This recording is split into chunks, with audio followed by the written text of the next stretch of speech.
Hello everyone, this is Mr. Informal giving you the latest and greatest.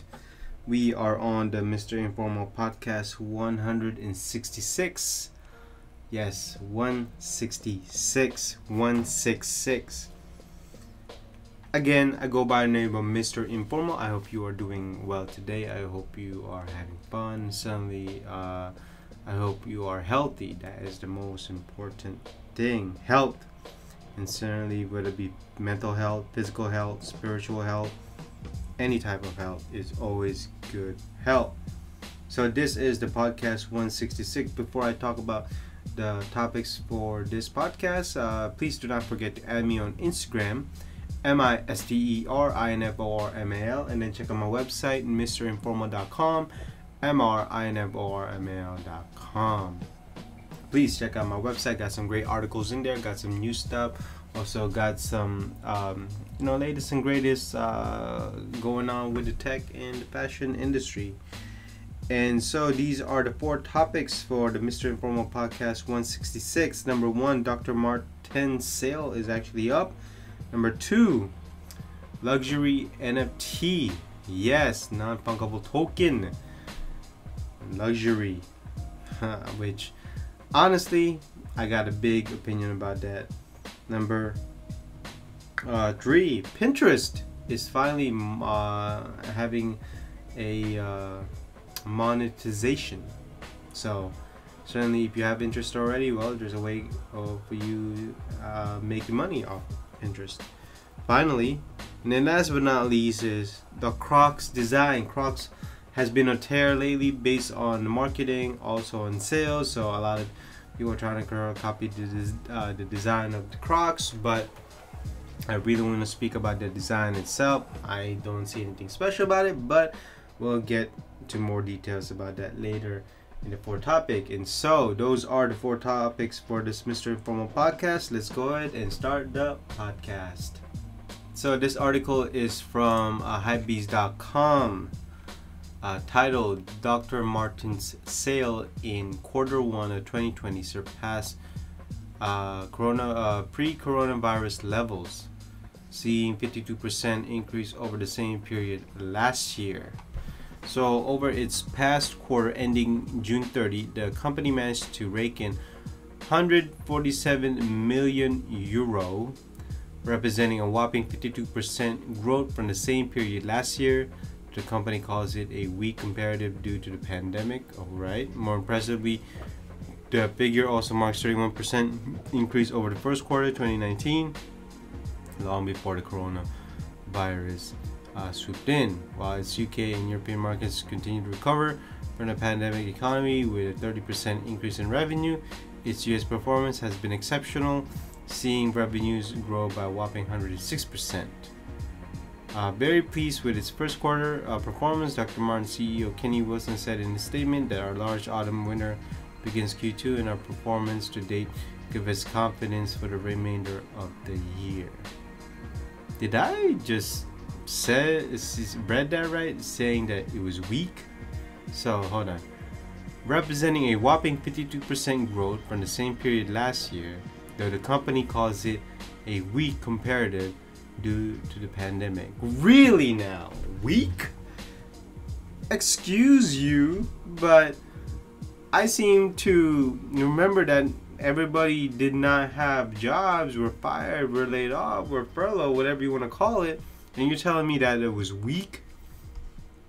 Not only that, it surpasses pre-coronavirus. So before the coronavirus even happened, this financial statements, this news is better than 2019.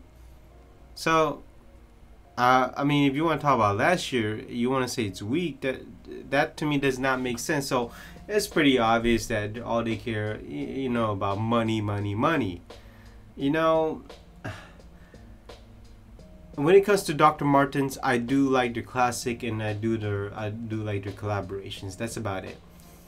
When it comes to their experimental stuff or even quality, I mean, it's really hard to recommend Dr. Martens compared to, let's say, Red Wings, Thorogoods or even Wolverines. We're talking about boots here. Not only that, they don't even have half sizes. Look, I own 3 Dr. Martens. Okay, classical boot. There's also the boot with a side zipper, and so on. But to say that I was weak, I think that was kind of quite rude to say compared to other markets. Not only that, I think with that type of performance sales, any company should not say it's weak. I think, or even say, oh, it's a low sale. I think companies should be proud, should be celebrating that, hey, during these pandemic when not a lot of people have work and not a lot of people have money, we're actually doing great. So how can you say that it's weak, or even it's not great compared to 2019 or even before the coronavirus happened? It just does not make sense. And you can tell that the CEO itself is just care about money and profits. I mean, he did not say anything about the quality or what makes people buy Dr. Martens. What is it about Dr. Martens that people buy? I mean, all he says, our large winter season begins from Q2, and our performance today gives confidence for the remainder of the year. Meaning, we have confidence in sales, but not about the product itself. So, in any case, this is just bad. I mean, I'm glad I don't buy a lot of Dr. Martens, because I know there's a lot of Dr. Martens fanatic out there. Like, they buy all kinds, different colors. I know the collaboration, but I'm gonna limit. Reading this, sorry for stuttering. It's just bad in terms of the CEO and it's just of the news announcement itself. Topic number 2. Now let's talk about luxury, such as Louis Vuitton, or want to talk about NFTs. I know Chanel's looking into it, Fendi's looking into it, certainly Rimowa, Tumi, all these apparel luxury goods are creating NFTs. And honestly, in my opinion, this is just my opinion, I would not spend a dime on these NFTs because it's not physical. It's not something you can hold. I don't care if it's an NFT art, an NFT experimental product, or whatever it may be, but it's just not worth it. If I cannot physically touch it, it's not worth it to me. Now, before you say anything, if you're talking about video games, that's totally different.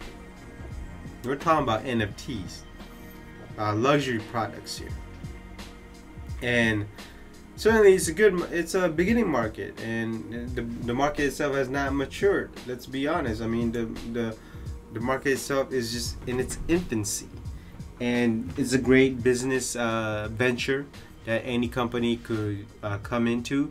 But for me, all these luxury brands are getting to NFT.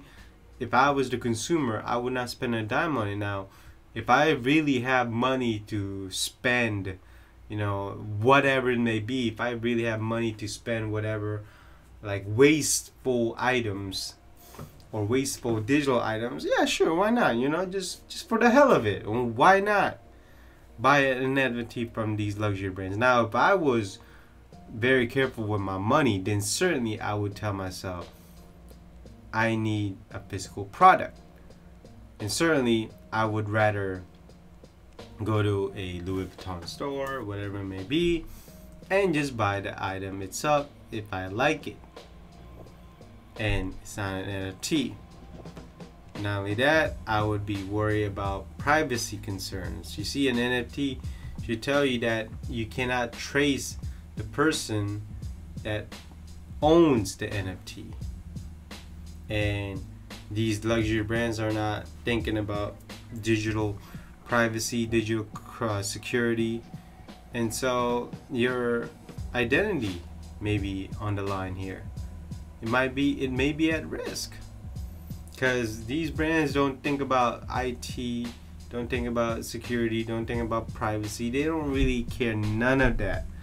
All they care is about money. They receive that money, hey, that's all they care about. any, if you see these companies, they talk about NFT, that they talk about their digital presence, their e-commerce, but they never really talk about security much, because they really don't care. And even if they have a third-party IT company that making them secure, again, any hacker could just get through one time, and it's all done. And it really is too bad that people don't seem to understand NFT. Again, NFT, if you own the product, no one can trace who has the NFT item. You shouldn't have to. I mean, it goes through blockchain. So same thing with you owning Bitcoins or Ethereum. Nobody should know who owns what, who owns who, or I'm not gonna say who owns who, but who owns what kind of items when it comes to buying items using blockchain. That's what blockchain is supposed to be: security and privacy. That's all it is. But luxury NFTs, I'm not a fan of it. So on to the third topic from retail.com. Pinterest rolls out new monetization features for creators. As social media platforms form deeper partnership with users, Pinterest has introduced a new monetization features for creators on its platform. The company announced on Tuesday. Creators can make idea pins, the first video feature introducing this spring. Shoppable earns commission through affiliate links and partners with brands and on sponsored content. Users can now tag products in their idea pins, allow shoppers to purchase products from those pins. Creators who have partnered with brands can denote idea pins with a paid partnership label, the company said. Pinterest is launching the idea pins tagging tool for business account users in the US and in the United Kingdom first, before rolling out the features to other countries. The paid partnership tool is already available for select Pinterest creators in the US, UK, Canada, Australia, Ireland, and multiple other countries per the announcement. You see, I don't think the writer knows that Ireland is part of the UK. That's why it's called the United Kingdom. Scotland, England, and Ireland. That is the UK. But hey, whatever. I'm not gonna talk about that. So, finally, I like this idea. Finally, Pinterest has created a monetization. This is great news. This is great news for those who have been a long Pinterest fan, who have been account with Pinterest since, I don't know, 2010, 2011, whatever, when it started getting popular. This is great. There is a bad thing about it. It says paid partnership. You see, all these so-called influencers, I don't think they're gonna have the product to make the product be in the recommendation list. This is just basically a paid advertisement where you have an influencer modeling and showing the product. That's it, without the influencer reviewing the product or using the product. Now, don't get me wrong, I do think there will be creators out there who have the product, who will review the product and can make that recommendation. What I'm saying is, the ones that don't have the product or never use the product and make the recommendation, or they call it the idea pins, the person or the viewer or the users watching that type of paid partnership is not going to be confident, or may look like a fool if they buy the item and, hey, this is not the item that I thought it would be based on what the person's saying. So in terms of the principle itself, the business monetization, business account, it's great. It's just the other side of it is where all these paid partnership without having actual product or the product used is going to be a bad idea, because you're showing the product without knowing the product. So I'm not a fan of that. But hey, I mean, we'll see how this goes, because I mean, people are a fan of Pinterest, whether it be interior decorating, whether it be wedding registry, certainly. Also, great ideas for the house, or certain area, or even just the product itself. And don't be surprised if Facebook, YouTube, I know YouTube does it a little bit too, but don't be surprised if YouTube goes 100% on it. And certainly Instagram. Don't be surprised if they copy this type of business model, because I do like the business model of this. Alright, for the fourth topic, let's talk about Crocs. Crocs has been killing it for the past year. Not only that, many brands are copying their design based on what Crocs said, but whatever. I mean, that design's been going on before Crocs did. I called it sandals. Certainly reminds me of one of those gladiator sandals, and just made of rubber. But look, I'll be nice to Crocs today. Let's just say that people are copying them. Brands are copying them. I mean, do they just have the right to just sue everybody? No. Now, do they have a right to expose everybody? Yeah, sure. I mean, they have that right. But in any case, I don't like Crocs. I really don't. I'm not saying that many people don't like it. I think many people do like it because of based on what sells, and people love them. And I know people that wear them. It's just not for me. And to say that Crocs are ugly, I mean, who am I to say that? That's just my opinion. If you think Crocs are beautiful, fine. If you think Crocs are ugly and they're functional, I can agree with that. Now, Crocs, as I said, been suing brands for copying their designs. To me, that does not make sense, because if companies who make these sandals or these flip-flops have an encased front and nothing on the back, doesn't look like a crop. What about the Yeezys? I mean, it's like a huge evolve of Crocs. I mean, it's just made of rubber. You got these holes in the front. I mean, I really don't see what's the difference. But look, people find it comfortable, fine. I just don't think the design is that classical. To me, the Crocs is not a very classical design. It's not even a modern design. It's just that it's a design mostly for functionality. Yes, they are comfortable, don't get me wrong. But in terms of contemporary designs, you can even call it Bauhaus, it's just not up there. And I know that many brands out there are trying to make a product that looks like Crocs, and I disagree with them. They should not be doing that. Instead, they should make a better type of Crocs that doesn't look like Crocs. Heck, you can even copy the Yeezys. Why not? We talk about these rubber flip-flops, rubber shoes, or whatever. Just make a better product. Make a better looking design. Is it that hard to make a better looking design? Apparently it is, because any type of design is gonna look like Crocs. It doesn't even have to be. If you are a true designer or you're an artist, we can make this work. But for those who are fans of Crocs, I'm not bashing on you. This is my opinion. I think they are ugly. I do agree that they are functional, they are comfortable. We can agree to that. I just don't agree with the design. It's just ugly. I don't own the classical Crocs. I do own a Croc, but the flip-flop version. Just the flip-flop version. Just not the classical Crocs, because I find them comfortable and I only use them at home.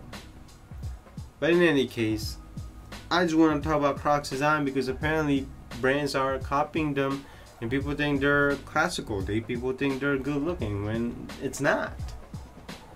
If we're talking about just the design itself, but what do we compare? Bauhaus comparing modern? It's just not up there. Functionality, it is up there. And so that basically concludes this podcast 166. I go by the name of Mr. Informal. I hope you listen to me from beginning to end, and certainly hopefully I gave you some insights, made you learn something. That would be absolutely great. And please do not forget to add me on Instagram, MISTERINFORMAL. And then check out my website, mrinformal.com, mrinformal.com. And so that basically concludes this Mr. Informal Podcast 166. And so I will see you in the next podcast. Bye-bye.